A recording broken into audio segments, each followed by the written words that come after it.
Shalom, saudara yang dikasihi Tuhan. Bersyukur kepada Tuhan kalau pada hari ini kita masih diberi kesempatan untuk kembali membaca firman-Nya. Kita akan merenungkan dari kitab Rut pasal ketiga. Saya bacakan ayat yang pertama sampai dengan ayat yang keempat yang berbunyi demikian. Lalu Naomi mertuanya itu berkata kepada Rut, "Anakku, apakah tidak ada baiknya jika aku mencari tempat perlindungan bagimu, supaya engkau berbahagia?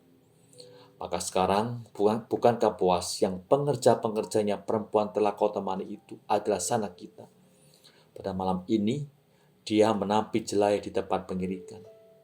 Maka mandilah dan beruraplah. Pakailah pakaian bagusmu dan pergilah ke tempat pengirikan itu.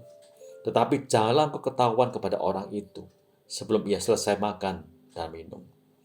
Jika ia membaringkan diri tidur, haruslah engkau perhatikan baik-baik tempat ia berbaring. Kemudian datanglah dekat, singkapkanlah selimut dari kakinya, dan berbaringlah di sana. Maka ia akan memberitahukan kepadamu apa yang harus kau lakukan." Saudara, ketika membaca apa yang diberitakan Naomi kepada Rut, mungkin kita bertanya dan merasa heran. Kok sepertinya tidak pada tempatnya? Seorang wanita dengan status janda mendatangi seorang pria, kemudian tidur di kaki pria tersebut. Apa maunya? Apakah serendah itu harga diri seorang wanita pada zaman itu? Ada baiknya kita tidak berprasangka buruk dulu, saudara. Kita perlu mengetahui latar belakang dari tradisi pada zaman itu. Dalam tradisi Israel, seorang janda yang ditinggal mati suaminya wajib ditebus dinikahi oleh saudara kandung almarhum suaminya. Jika tidak memiliki saudara kandung, kerabat terdekatlah yang berkewajiban menebus janda tersebut. Karena Boas masih ada hubungan keluarga, masih saudara dengan keluarga Elimelek, yaitu suami dari Naomi, maka dialah yang bertugas menjadi penebus.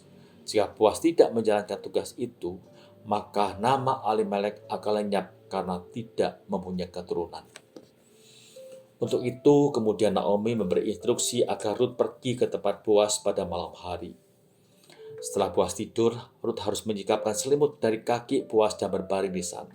Saudara, ini sama sekali bukan tindakan amoral. Ini adalah sebuah tindakan simbolik untuk meminta perlindungan kepada Boas sebagai suaminya nanti. Sepertinya Boas memang ada ketertarikan dengan Rut. Itu sebabnya dia tidak menolaknya, dia tidak marah, malah dia berjanji akan menikahi Rut. Karena dia mengetahui dan melihat bagaimana Rut seorang perempuan yang begitu rajin, begitu setia kepada mertuanya, meskipun dia itu seorang wanita, bukan Israel. Saudara, melalui kehidupan Rut kita bisa melihat bagaimana Allah menuntun umat yang mau menyerahkan hidupnya ke dalam tangannya. Bagi Rut, semenjak kematian suaminya, dia tidak tahu lagi bagaimana masa depan hidupnya. Dan dia lebih tidak tahu lagi, saudara, bagaimana hidupnya kelak ketika memutuskan untuk ikut mertua ke negara Israel. Namun sebagai orang yang telah menyatakan imannya kepada Allah Yahweh, dia percaya Allah Yahweh akan menuntun hidupnya. Tentu kita masih ingat, saudara, perkataan Rut pada Naomi ketika akan ikut Naomi ke Israel. Pada waktu itu Rut berkata, "Bangsamulah bangsaku dan Allahmulah Allahku." Nah, saudara, meskipun Rut itu masih baru mengenal Allah Yahweh, tapi dia mempunyai iman yang sangat baik, yang luar biasa. Dia percaya Allah Yahweh akan menuntun hidupnya, memimpin masa depannya. Dan nyatanya memang betul seperti itu, saudara. Perlahan namun pasti, Tuhan menuntun langkah demi langkah perjalanan hidup Rut. Akhirnya, Tuhan mempertemukan dia dengan Boas yang siap menikahinya. Saudara dikasih Tuhan, memasuki tahun yang baru ini, kita tidak tahu bagaimana masa depan kita. Namun kita jangan pernah gentar dan merasa khawatir akan hari esok kita. Serahkan hidup kita ke dalam tangannya. Tuhan akan menuntun kita dengan tangan kanannya langkah demi langkah. Dia selalu siap mengangkat kita kembali ketika kita jatuh, saudara. Percayalah, saudara. Pimpinan Tuhan pasti yang terbaik bagi kita.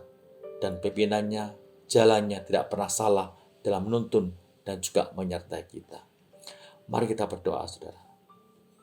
Tuhan Allah Bapa kami di surga, Kami sungguh bersyukur kepadamu Tuhan untuk kasih-Mu kepada kami, untuk penyertaan-Mu kepada kami. Engkau tidak pernah meninggalkan kami. Itu sebabnya Tuhan, memasuki tahun yang baru ini, kadang-kadang kami sebagai manusia merasa gentar, merasa takut, merasa khawatir.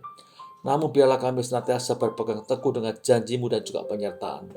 Karena kami tahu, tangan kanan-Mu senantiasa menuntun kami, menyertai kami, dan menuntun kehidupan kami langkah demi langkah. Dan kami percaya jalan-Mu yang terbaik bagi kami. Terima kasih Tuhan. Dalam nama Tuhan Yesus kami berdoa. Amin.